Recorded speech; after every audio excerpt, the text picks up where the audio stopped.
సర్వేపల్లి నియోజకవర్గంలోని ముత్తుకూరులో జనసేన పార్టీ సమన్వయకర్త బొబ్బేపల్లి సురేష్ నాయుడు ఆధ్వర్యంలో మాజీ సీఎం జగన్ దిష్టిబొమ్మను తగలబెట్టడం జరిగింది. ఈ సందర్భంగా వారు మీడియాతో మాట్లాడారు. జగన్, జైలురెడ్డి జగన్, కోడికత్తి జగన్, గులకరాయి జగన్, శవ రాజకీయం చేసిన జగన్, మా అధినేత డిప్యూటీ సీఎం పవన్ కళ్యాణ్ గారిపై చేసిన అనుచితలకి నిరసనగా ఈరోజు సర్వేపల్లి నియోజకవర్గంలోని ముత్తుకూరు మండలంలో ఆ సైకో జగన్ యొక్క దిష్టి బొమ్మని తగలబెట్టాం. అదే వైసీపీ పార్టీలు ఇంకా సైకోలు, ఇంకా కారు కోతులకు వస్తున్నారు. ఈ అందరికీ కూడా ఓచలు లెక్కిపించే సమయం ఆసనమైంది. ఒక్కొక్కరు కూడా జైలుకు పోయే సమయం ఆసనమైంది. ఏదైతే ఈ సైకో జగన్ సావుకి రేవుకి ఒకటే నవ్వు. అదేవిధంగా ఈ రాష్ట్రాన్ని సర్వనాశనం చేసిన వ్యక్తి జగన్. అటువంటి జగన్, నువ్వు మా అధినేత పవన్ కళ్యాణ్ గారి గురించి మాట్లాడే అర్హత నీకుందా? నీ స్థాయి ఏందో తెలుసా? బెయిల్కి జైలుకి మధ్య అల్లాడిపోయేటువంటి పరిస్థితి నీది. జైలుకి ఎక్కువ, బెయిల్కి తక్కువ అనేటువంటిది నీ చరిత్ర అవినీతి చరిత్ర, నీ చరిత్ర శవ రాజకీయాలు చేసే చరిత్ర, నీ చరిత్ర హంతకులు హత్యలు ప్రోత్సహించే చరిత్ర.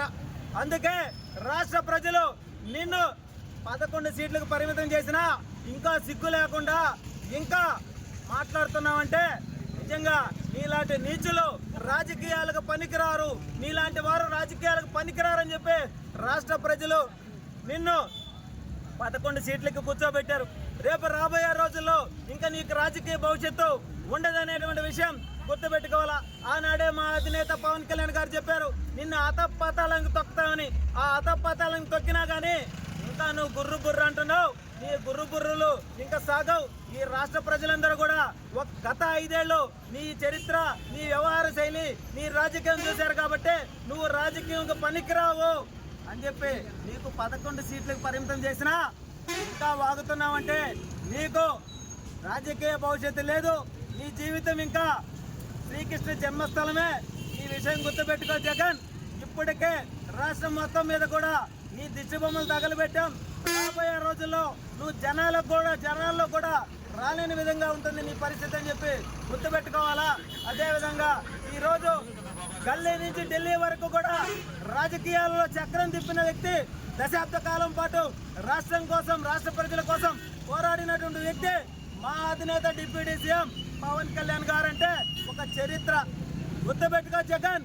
నీలాగా శవ రాజకీయం చేయలా, నీలాగా శవాన్ని అడ్డం పెట్టుకొని ప్రజల్లోకి రాలా. నీతి నిజాయితీగా సొంత డబ్బు ఖర్చు పెట్టుకొని ప్రజల కోసం, యువత కోసం, రాష్ట్ర అభివృద్ధి కోసం, రాష్ట్ర రాజధాని కోసం నడుం బిగించి ఎన్నో అవమానాలను భరించి పోరాడాడు కాబట్టి ఈరోజు 100% విజయాన్ని సాధించాడు. అటువంటి మహానుభావుని పట్టుకొని నువ్వు ఆ భాషను ఎవరేసుకొని మాట్లాడతావా?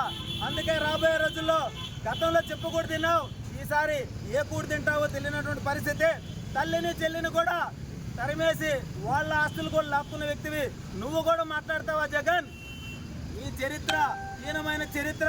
అందుకే రాష్ట్ర ప్రజలు చెప్పుతో కొట్టినట్టుగా నీకు బుద్ధి చెప్పినా సరే ఇంకా మారలా. నిన్ను మాత్రం త్వరలోనే జైలుకు పంపించేటువంటి పరిస్థితి గుర్తుపెట్టుకో. మరిన్ని అప్డేట్స్ కోసం మన HN9 టీవీ ఛానల్ని సబ్స్క్రైబ్ చేసుకోండి.